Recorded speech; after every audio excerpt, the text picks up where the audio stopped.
E sem perdermos mais tempo, nós vamos então partir para o primeiro painel e vou já me posicionar para darmos seguimento ao nosso dia. Espero que estejam todos hidratados e energizados, porque não será um dia longo, mas será um dia de debate muito positivo e de reflexões muito boas com relação à relevância das marcas no mercado moçambicano.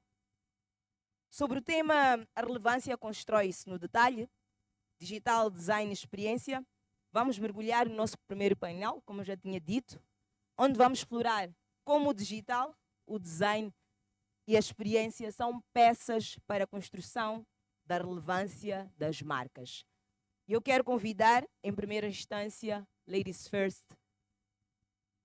líder de marketing e comunicações para subsidiárias africanas do Access Bank, com mais de 14 anos de experiência e uma carreira que já a levou a trabalhar com marcas relevantes no mercado, como o Standard Bank, Banco Único, HCB, CFM, EDM e FNB, sempre com um sorriso que a caracteriza, que eu estou a ver bem à minha frente. Ela faz do marketing seu superpoder. Senhoras e senhores, uma salva de palmas para Tânia Macaneta, a nossa primeira oradora.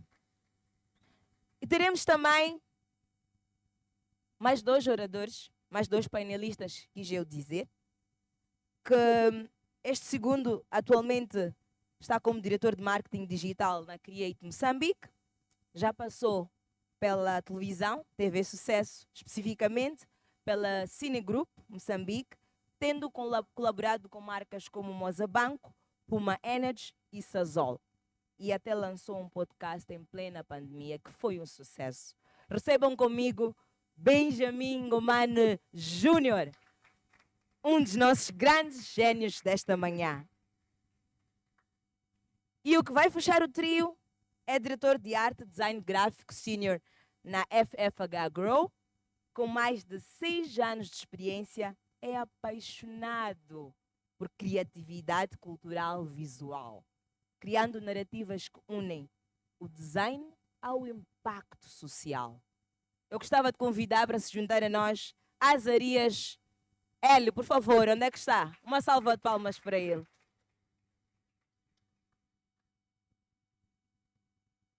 Hele. De barata mesmo. Hele. De barata. Para quem não sabe, em Xangana, barata significa hele. Hele. É mesmo assim. O que acontece com os apelidos de origem banto, nós tentamos fazer deles ficarem mais bonitos. Catembe, Catembe, que é a terra dos tembes. Ele disse, resumo, Hele. Langa, Langa. Então, nós tentamos fugir desta coisa dos nomes banto, mas eles estão aqui. E nós estamos cada dia que passa a trazer estes nomes com as suas raízes para cima e a elevar, porque é assim que se chama. Hele, bom dia. Caros panelistas, muito bom dia. Espero que estejam todos muito bem. Eu vou pedir à produção que me ajude com os microfones, porque já vamos começar a conversar um bocadinho sobre aquilo que o mundo nos tem dito sobre a relevância das marcas, porque nós sabemos que no mundo acelerado e saturado de conteúdos digitais, a verdadeira relevância das marcas não depende apenas da presença online ou de métricas superficiais, porque às vezes nós nem conseguimos saber se são reais ou não as métricas que nós temos. A relevância destas marcas constrói-se nos detalhes, na forma como o digital, como o design e a estratégia e a experiência cruzam para dar vida a um propósito autêntico.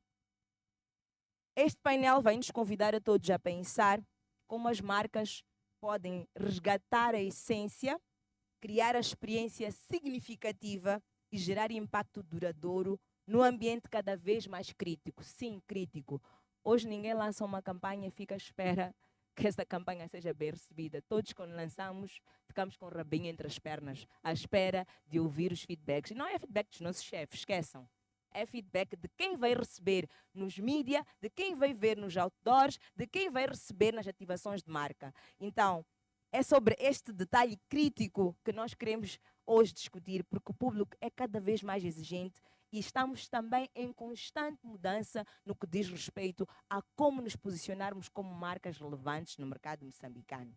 E a primeira pergunta que eu vou colocar para o meu painel hoje é: o que significa, afinal, uma marca ser verdadeiramente relevante no contexto atual?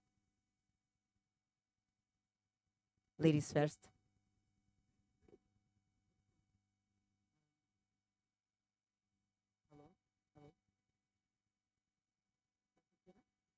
Podemos ter volume, produção?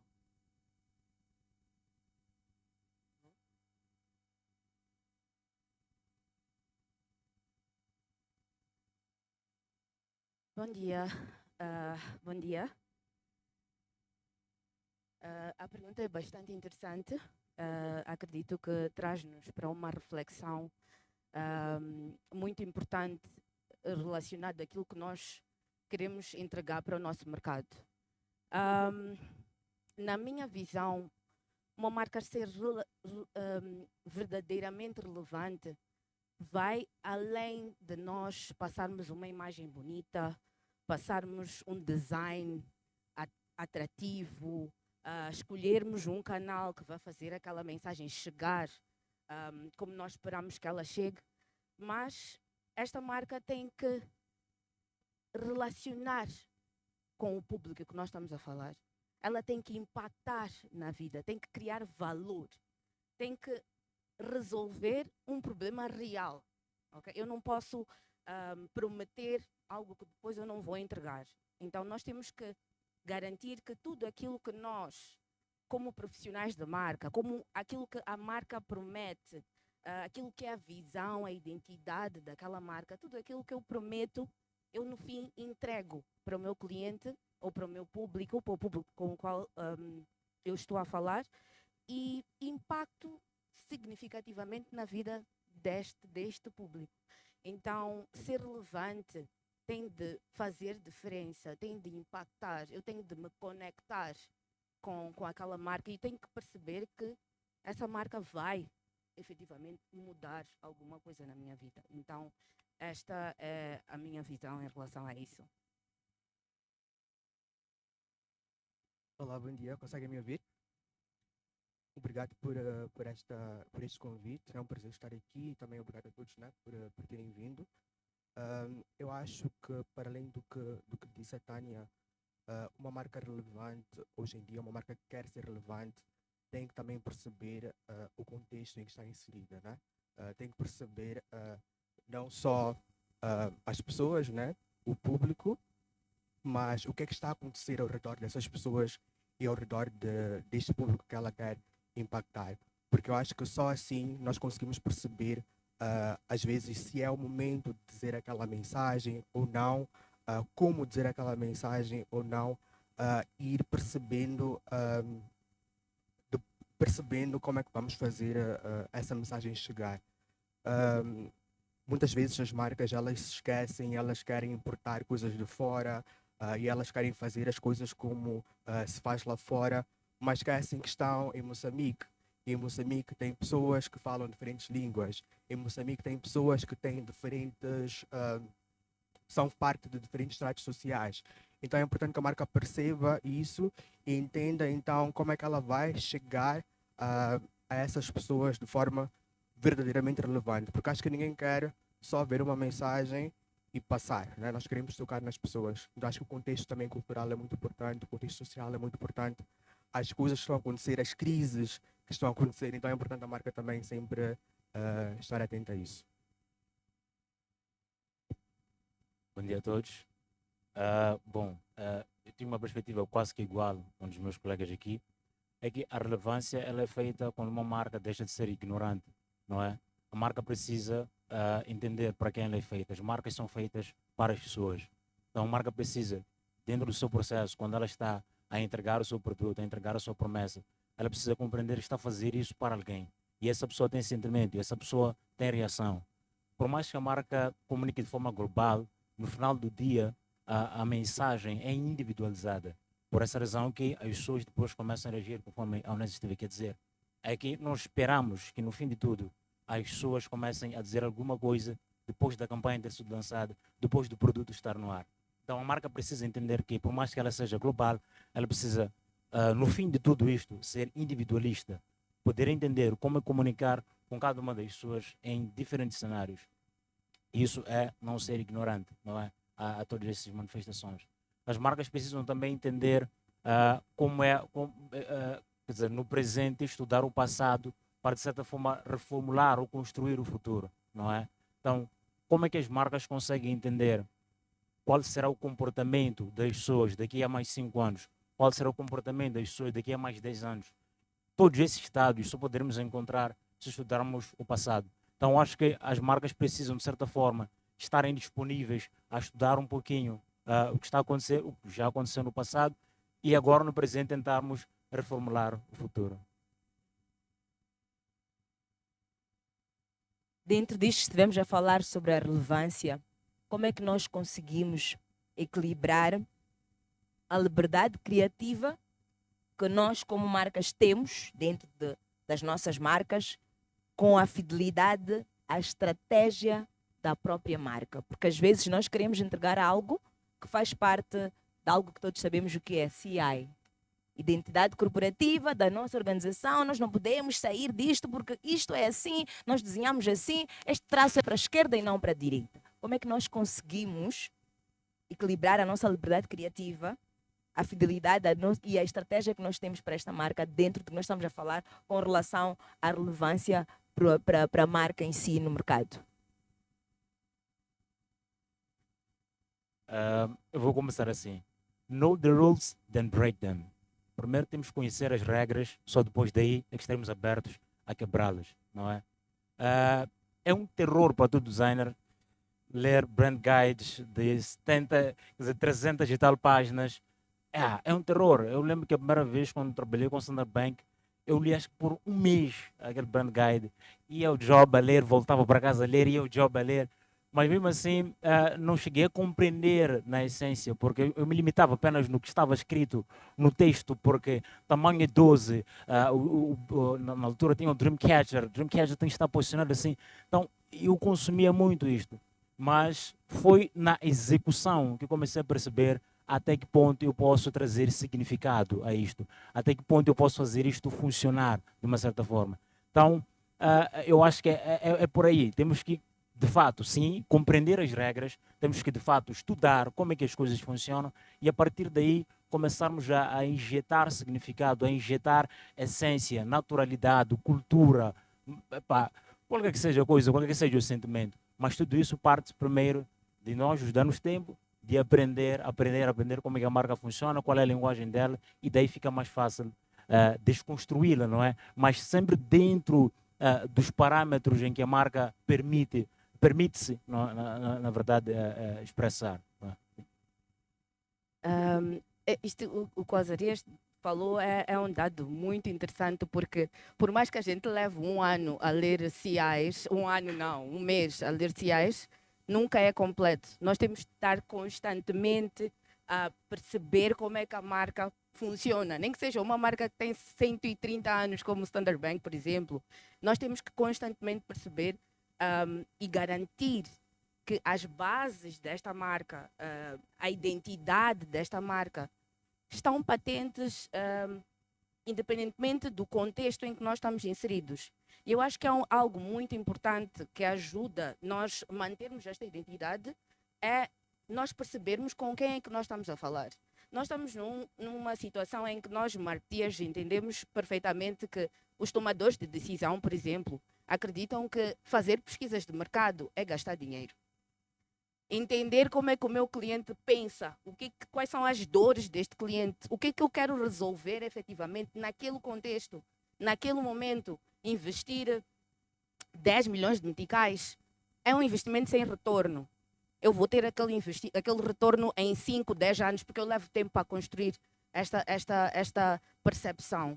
Então, para além de nós garantirmos que nós mantemos a nossa identidade, estudamos o CI todos os dias, a toda hora, a percebermos quais são os nossos valores, como é que nós, como marca, queremos nos comunicar, acho que é importante nós garantirmos que nós conhecemos perfeitamente quem é o nosso público-alvo, como é que ele se comporta, como é que ele pensa, o que é que ele quer e o que é que eu preciso resolver naquele momento sem perder a minha essência como marca.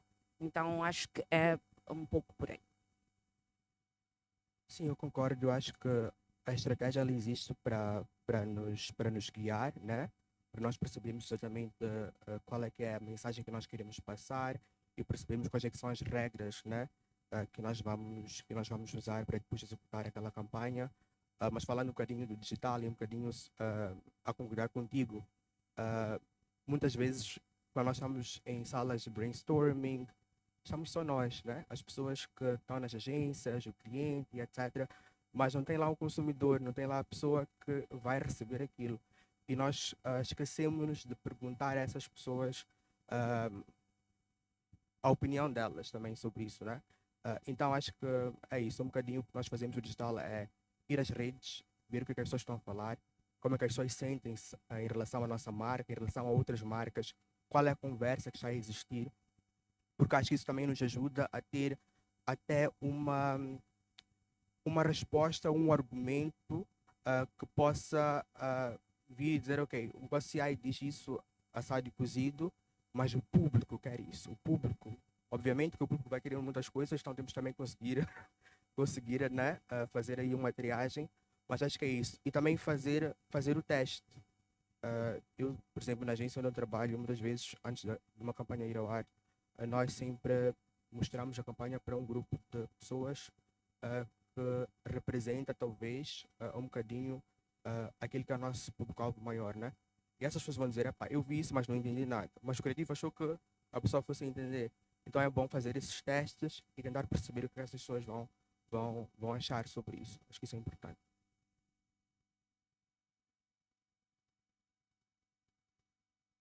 Muito obrigada. Eu estava aqui, enquanto ouvia-vos, a lembrar-me o quão os focus groups já foram importantes para tomarmos decisões sobre se as campanhas são ou serão bem-sucedidas, bem recebidas e até antes de lançarmos a campanha descobrimos que o produto nem sequer interessa ao público. Campanha bonita, bem desenhada, jingle autêntico, dançante, vibrante, memorável, mas o produto, às vezes, o focus group nos fazia descobrir que não dizia nada sobre aquilo que as pessoas queriam. As pessoas, às vezes, querem algo que nós nem estamos a preparar. Os nossos product owners, às vezes, pensam numa coisa, mas o cliente não está à espera disso. Nós ouvimos o brief do product owner, preparamos a campanha, fazemos uma coisa vibrante com a energia que o product owner deu-nos, mas quando vamos fazer o focus group para aqueles que vão receber aquele produto e a campanha não lhes interessa em nada. E se o produto não interessa, a campanha muito menos ainda vai interessar, por mais bonita que seja. Às vezes as campanhas até são bonitas, mas não chegam a interessar. E é neste ponto que eu vou pegar para saber que elementos específicos no design, no digital ou na estratégia conseguimos usar para transformar a forma como o público vai perceber a marca ou a campanha que nós queremos entregar.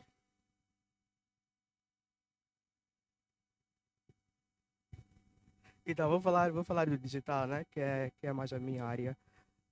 Eu acho que o digital tem muito essa vantagem, né? As reações são muito rápidas. Tu postas uma coisa e se as pessoas não gostam, já estás mal, né? Então, eu acho que elementos muito claros, eu acho que começam muitas vezes no copy do próprio post. O copy do próprio post tem que ser um copy que é humanizado e que fala com as pessoas e que fala na língua das pessoas ou que expressa a mesma forma como as pessoas falam, que é para as pessoas perceberem isso, né? Eu me recordo, por exemplo, quando nós lançamos há alguns anos a campanha Number One da 2M, né? Nós queríamos muito, o briefing foi mais ou menos tentar levar o amor que as pessoas têm pela cerveja, pela marca, né? E foi muito com base nisso. Como é que criamos desde um copo que mostra esse amor, que expressa esse amor, e depois como é que fazemos as pessoas conectarem-se com isso e responderem a isso, né? Então nós tínhamos lá várias estratégias de, por exemplo, garantir que logo que alguém comentasse, a marca também ia responder. E a marca respondia com um sticker nice, a marca respondia com uma imagem, a marca pegava o nome da pessoa e dizia eu te amo. E as pessoas não estão à espera que a marca, não estão à espera que a marca diga eu te amo, né? Tipo, então acho que é isso. Acho que muitas vezes é um bocadinho do que falamos no início, né? Mas garantir essa conexão e essa humanização do nosso conteúdo, e quando for ao ar garantir que logo estamos ali de mãos dadas com o público para responder. Então acho que uma das coisas é isso, desde o copy, garantir que falamos a linguagem da pessoa e usamos expressões que as pessoas gostam de usar. A 2M é uma marca jovem, então a 2M vai usar Manning Nice, a 2M vai usar aquilo que as pessoas dizem. Claro que uma outra marca diferente não vai fazer isso, vai fazer de outra forma, mas é importante cada uma dessas marcas perceber o seu papel e como é que se descobre, né, no meio disso tudo. Eu acho que eu gostava de trazer um exemplo real de uma marca pela qual eu trabalhei, que é quem não se lembra do pai do petisco, da Luana e do pai do petisco. Isso fica no subconsciente das pessoas. Por quê? Porque as pessoas se conectam. Porque se eu vou sair e vou para a discoteca, vou beber com os meus amigos, dia seguinte, inevitavelmente, se eu tiver uma ressaca, eu vou precisar de um petisco. Então, conectar estes pequenos detalhes numa campanha, numa comunicação, e eu nem preciso estar a vender nada. Eu não quero vender uma aplicação, não quero vender cartão para pagar ou tal, não quero vender nada. Só o fato de eu incluir estes pequenos detalhes do dia a dia das pessoas numa campanha, inevitavelmente eu vou me conectar com aquela marca.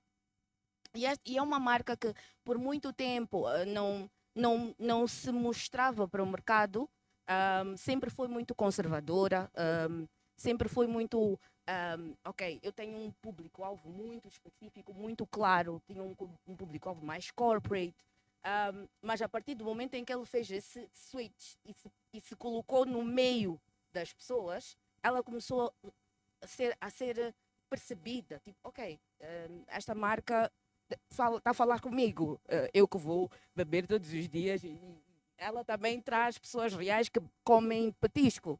Então eu acho que são estes pequenos detalhes em palavras, em sons. A Netflix, por exemplo, aquele som que faz logo que nós ligamos à aplicação.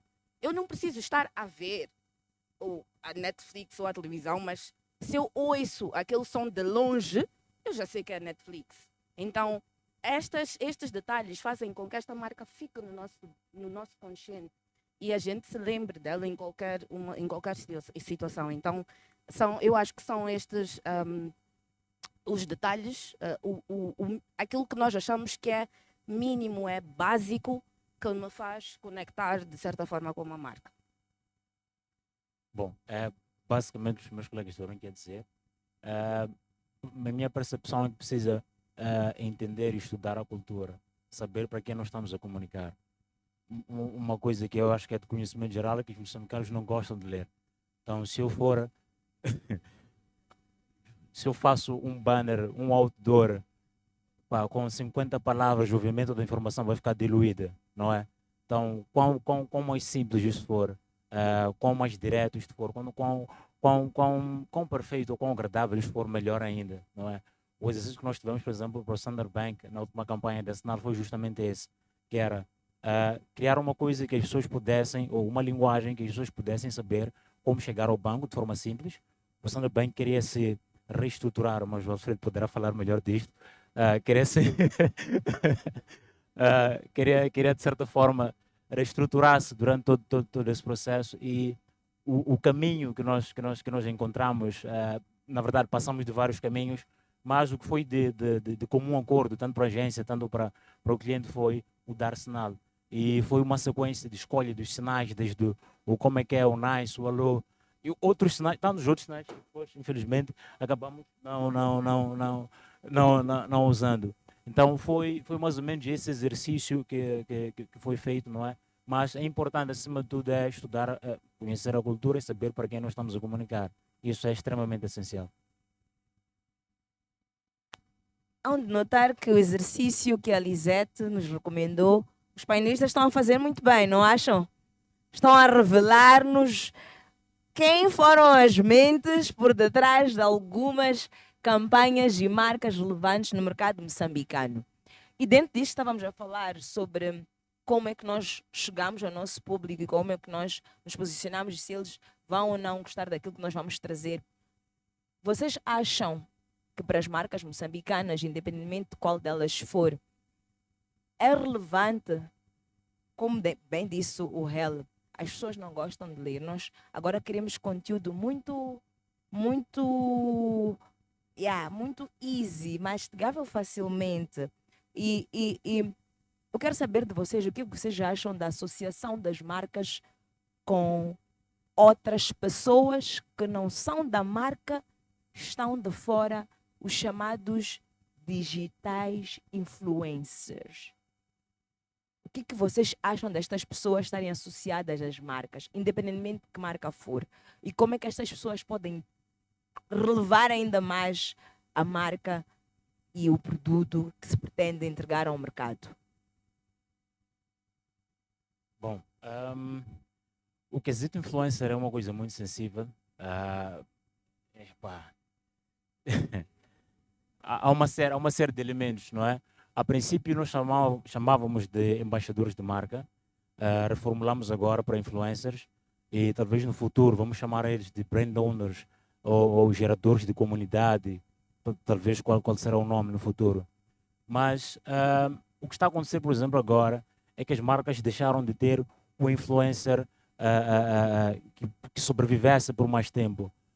Que fosse a cara da marca. O que acontecia antes, nós víamos MCL, já lembrávamos Elisa James, a Zico, víamos a Vodacom, quer dizer, já tínhamos rostos, o BCI era a Neymar, não é? Mas agora ficou diferente, já temos os soft influencers, que é justamente quando a marca só pega uma pessoa no seu momento de mais auge, usa, quando acabou o auge, já estão de olho, quem será o próximo? Quem será o próximo? Então, é o que geralmente está a acontecer. Então, as marcas obviamente, isso é motivado pelo consumismo, é motivado pelo capitalismo. São muitas questões em volta que criam isso, não é? Então, eu acho que os influencers são elementos muito importantes. Por quê? Porque eles influenciam uma massa de pessoas, não é? E a marca está interessada em alcançar as pessoas que estão no seio ou dentro do domínio, não é? do influencer. Então, eu acho que o trabalho que deve ser feito agora pelos influencers da atualidade é buscar manter essa relevância, quer dizer, eu me mantenho relevante, não preciso sei lá, de fazer alguma coisa ou uma polêmica exatamente para que a marca possa contactar-me, não é?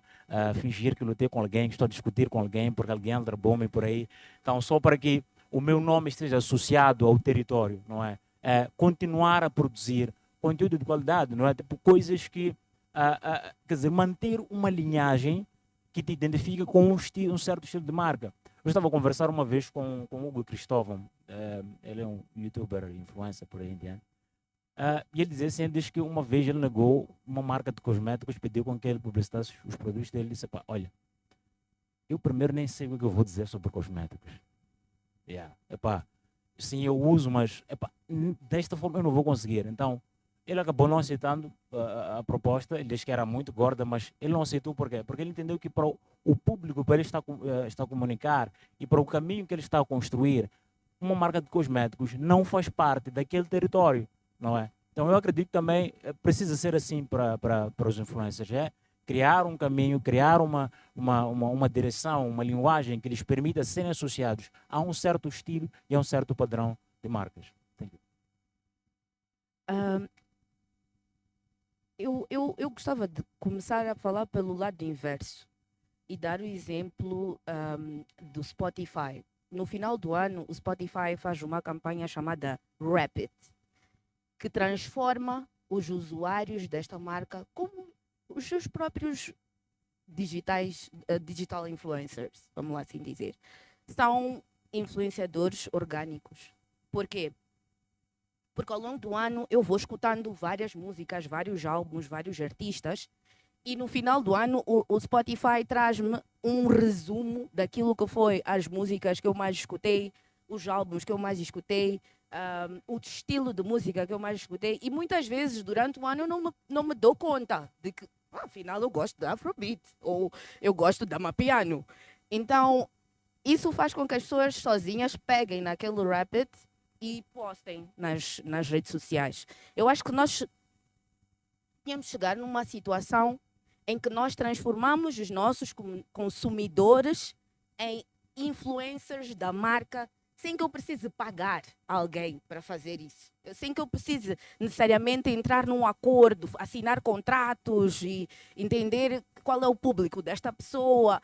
Se eu consigo chegar numa situação em que sozinha a marca consegue criar estes tentáculos, nós vencemos, ok? Falar um pouco dos influencers, como o Azarias disse, é um pouco sensível, porque hoje em dia este conceito de digital influencers está muito diluído para muitas coisas, mas se nós formos olhar para uma marca que quer associar-se a uma pessoa, a uma cara, como disse, nós temos que, às vezes, nós queremos associar aquela marca a alguém, nós temos que entender se aquela pessoa comunga dos mesmos valores e princípios e identidade da minha marca, se o público-alvo desta pessoa está alinhado ao meu público-alvo, se esta pessoa, quando ela estiver desconectada da minha marca, ela vai conseguir manter um padrão que me represente, sem que efetivamente eu esteja presente. Então, são vários fatores que nós temos que avaliar e perceber sempre que nos quisermos associar a um digital influencer, como nós chamamos hoje em dia. Mas o essencial que eu queria trazer aqui é nós temos que conseguir trabalhar na perspectiva de transformar os nossos consumidores nos nossos próprios influencers. Eu acho que quando falamos sobre influencers digitais e marcas, nós temos que olhar para três pontos importantes. Primeiro são os próprios influenciadores, né, que são pessoas que estão lá para criar conteúdo e para partilhar o seu dia a dia em várias áreas, né? Depois temos a marca. A marca, como disse, tem os seus valores, tem o seu DNA, e a marca tem os seus objetivos. E muitas vezes no meio temos as agências, que são responsáveis por encontrar os influencers que mais podem conseguir executar bem aquele trabalho, aquela campanha, etc. E eu olho para os influencers como extensão das marcas. Ou seja, a marca tem que saber quem é e tem que tentar perceber quais é que são as pessoas que melhor exemplificam o que ela é, né?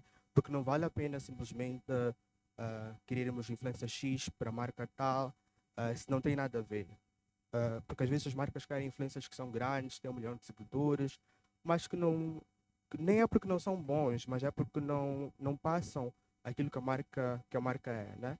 Eu acho que o primeiro passo é esse, é a responsabilidade das marcas e das agências fazerem essa curadoria e perceberem exatamente quem é que vai melhor comunicar aquilo que elas são. E aí não é muito responsabilidade do influencer, porque o influencer vai ser contratado para fazer um trabalho, né? Obviamente que ele tem como aceitar ou não, se não estiver alinhado, etc. Mas parte de nós, eu acho, saber fazer essa curadoria. E depois é importante criarmos guides para as pessoas, explicarmos às pessoas que esta marca comunica desta forma, esta marca é assim e esta marca só vai dizer essas coisas. Claro que o influencer tem a liberdade para criar, né, ao redor daquilo e mostrar a sua visão àquilo, mas tem que haver essa conversa. Acho que muitas vezes as marcas só querem chamar a atenção, as marcas só querem criar, né, tipo, awareness do público, mas não existe essa conversa, não existe essa curadoria para perceber será que realmente precisamos desta pessoa? Será que não precisamos de uma pessoa talvez que tem menos seguidores? Será que talvez nem sequer precisamos de influência, precisamos de consumidores que gostam da marca e que simplesmente vão fazer essa partilha? Então eu acho que é isso. E sinto que cada vez mais o nosso mercado digital em Moçambique está a crescer e obviamente vão haver pessoas que vão fazer coisas malucas, vão fazer coisas só para aparecer, mas ao mesmo tempo acho que tem que ter marcas e agências por detrás a conseguir fazer essa curadoria e tentar organizar esse espaço para evitar, acho que, problemas futuros que vemos em mercados maiores como o Brasil, como os Estados Unidos, etc. Acho que eu coloco as marcas, as agências e depois os influenciadores como grandes...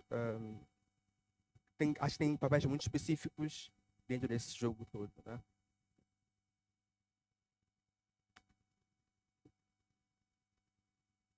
Muito obrigada. Não tocamos na sensibilidade de influencers, acho que já vi de hoje aqui. Perdoem-nos se tivermos tocado na vossa sensibilidade. Não era a nossa intenção apenas discutir o quão vocês são relevantes para as marcas que vocês promovem, para as marcas que engajam convosco, para aquilo que vocês levam ao vosso público, à vossa comunidade digital que consome o vosso conteúdo e que estas marcas querem associar o seu produto, a sua marca, à vossa comunidade. Muitas das vezes é o que os nossos painelistas estiveram a dizer. Algumas marcas querem base, outras querem vender diretamente e outras querem apenas fazer-se conhecer através destas pessoas que chamam-se influencers digitais. E a pergunta de fecho, mas antes de chegarmos a esta pergunta, só para lembrar que não teremos um debate muito extensivo, porque é sábado e nós queremos agradecer a vossa presença primeiramente e sabemos que tem muitos a fazer e temos um segundo painel maravilhoso que será conduzido pelo meu grande colega e amigo Matateu Bice. Uma salva de palmas para ele. Eu nem vou fazer bio de Matateu, porque senão vamos levar aqui uma tarde inteira, não vale a pena. Mas, voltando à questão do debate, vamos abrir para duas questões, uma do lado esquerdo e a outra do lado direito.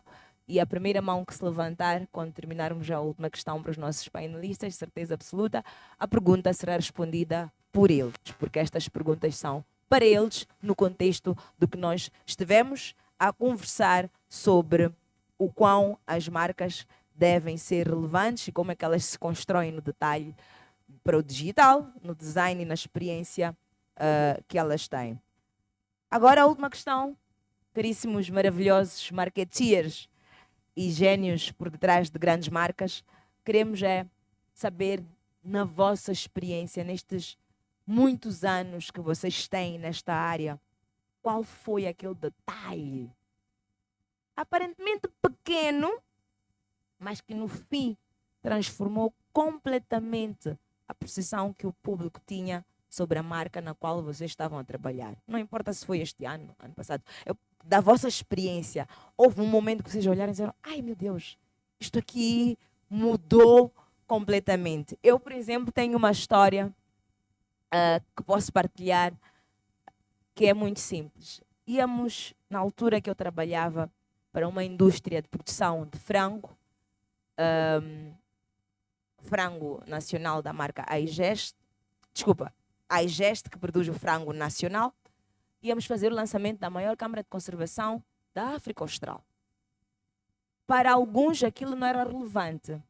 E aquela câmara era tão relevante para o país e para a África, porque era tão moderna, era tão capacitada para conservar o frango, para criar rotatividade daquele produto e para colocar no mercado com frescura, que no dia do lançamento, nos últimos minutos do fim do evento, eu fui dizer ao meu diretor comercial: boss, eu sei que já gastamos muito dinheiro neste evento, mas que tal darmos aos nossos convidados que nos chegam dizendo uma caixa, uma caixa, uma caixa, uma caixa, uma caixa de frango.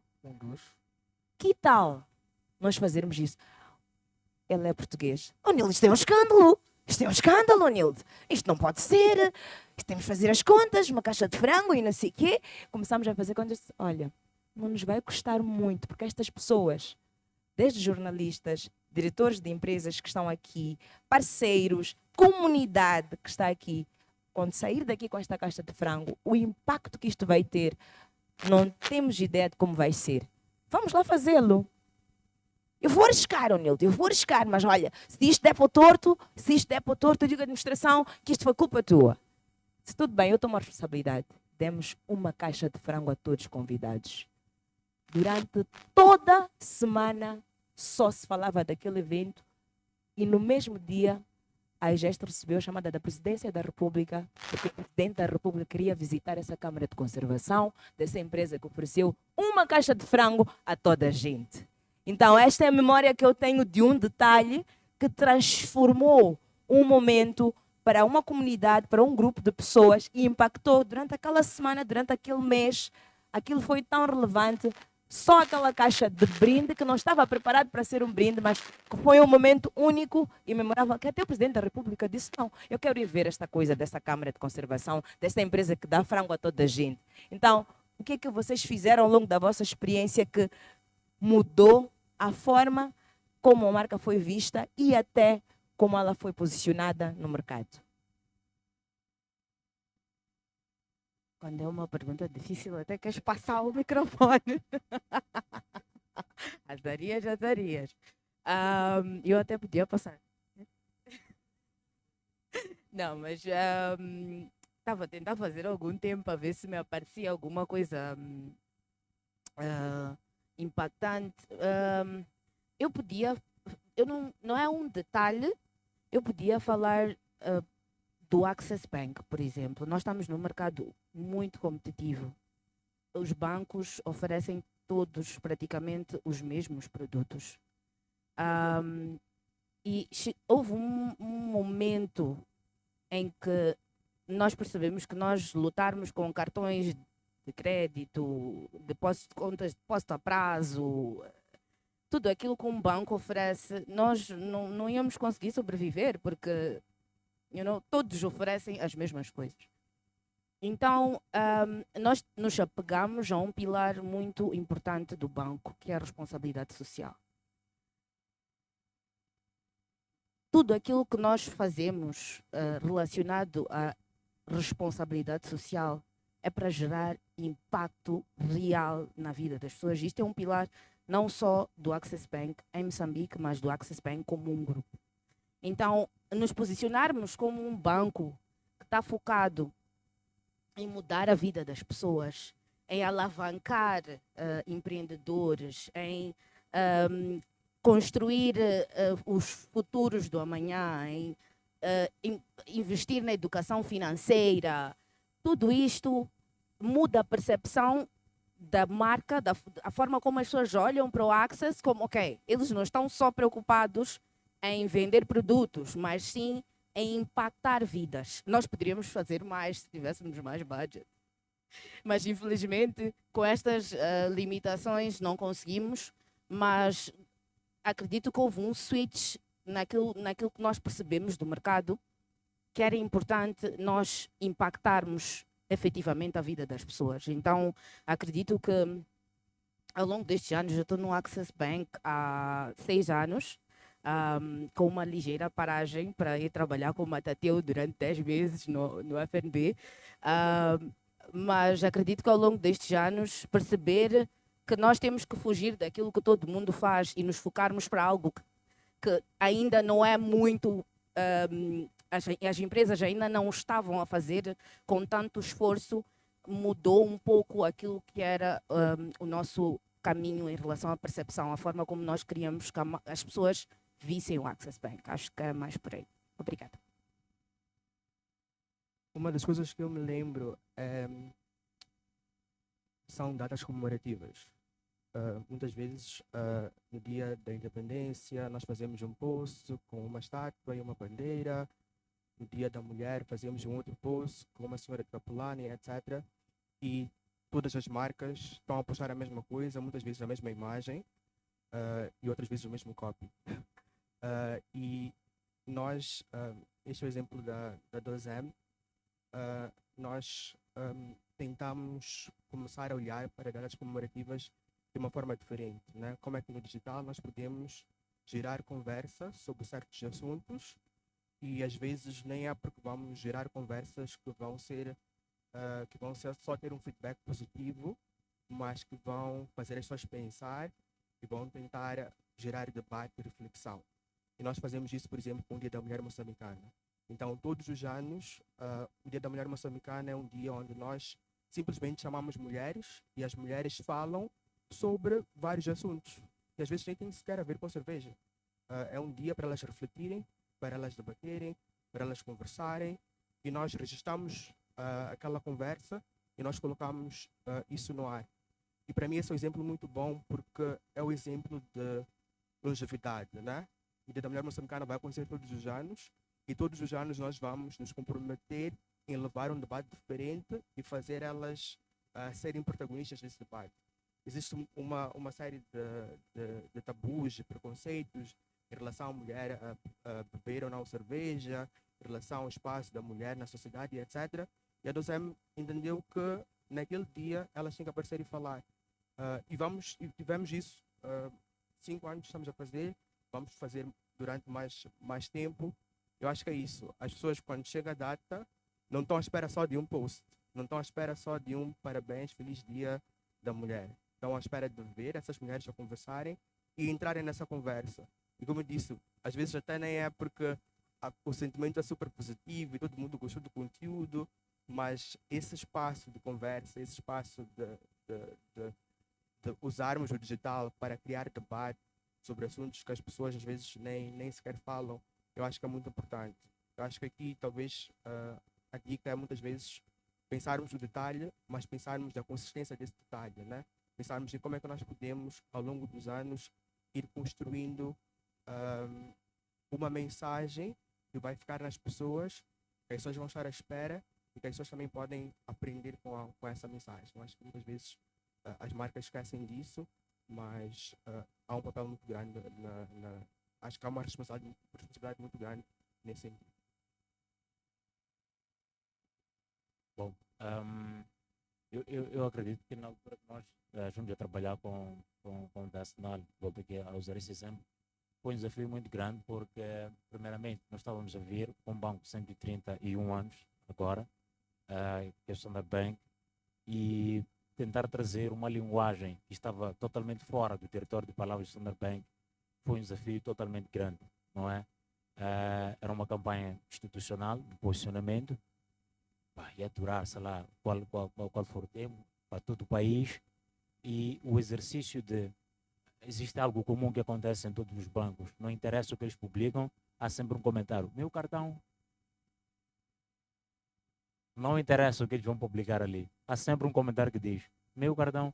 Então era justamente nesse conceito, era esse desafio, ok, estamos a dizer as pessoas dá sinal, e a pessoa vai perguntar, e o meu cartão?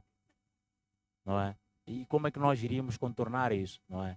Então foi esse exercício que nós fizemos, que era, primeiro, estar presente, os vários sinais, estar ali, a linha do cliente tem que estar sempre em cima das pessoas para responder e mostrar que, ok, desse sinal, nós estamos aqui para responder, nós estamos aqui para resolver o seu problema. Pode não ser rápido, pode ser rápido, mas pelo menos estamos a marcar a presença, não é? E é o que tem vindo a acontecer até agora. Eu acho que esse é um exemplo muito interessante porque eu pude perceber, estava ali a ver como que as pessoas estão a reagir e tudo mais. E nós temos uma situação inusitada em que um promotor de eventos, sei lá de onde, que fez um evento e o nome do evento chamava-se Da Sinal. E era exatamente da mesma forma, escrito da mesma forma, bem inclinado. Então, o Freud, na altura, que é o nosso PCA, o dono da agência, ele depois procurou saber, ok, por que estás a usar? Ele disse, eu só gostei, eu vi, gostei, então acho que posso usar. Então, e tudo isso, ver todas essas coisas acontecerem, toda essa manifestação a ocorrer foi algo que chamou uma atenção pessoalmente e que pude perceber que de fato nós conseguimos criar alguma coisa que significou algo para as pessoas, independentemente do canto do país em que elas estiverem.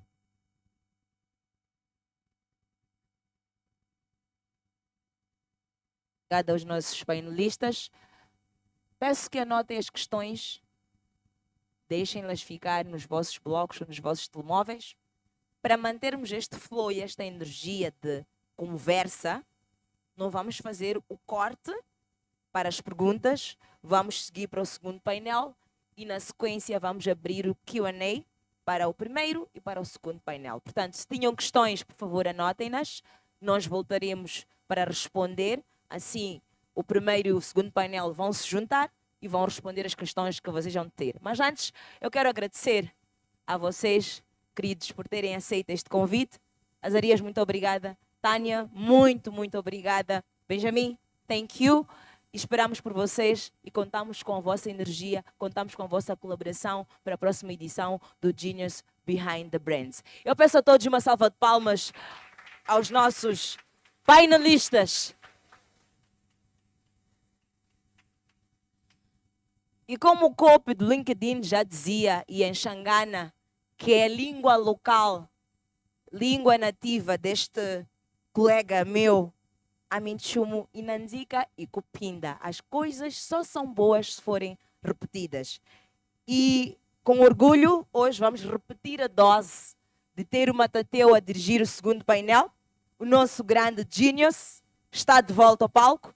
Matateu Bis, o grande diretor criativo e fundador da Signos, uma das grandes agências que nós temos no mercado, com conteúdo muito localizado. Não cria apenas campanhas, Matateus cria experiências, ligação entre marcas e pessoas, e a assinatura dele é bem conhecida e é característica. Ele trabalha com marcas grandes, já trabalhou com Standard Bank, com a DSTV, com a DHL, com a FNB, com a GoTV, várias marcas. Eu peço a todos uma salva de palmas a este GOT, este grande homem.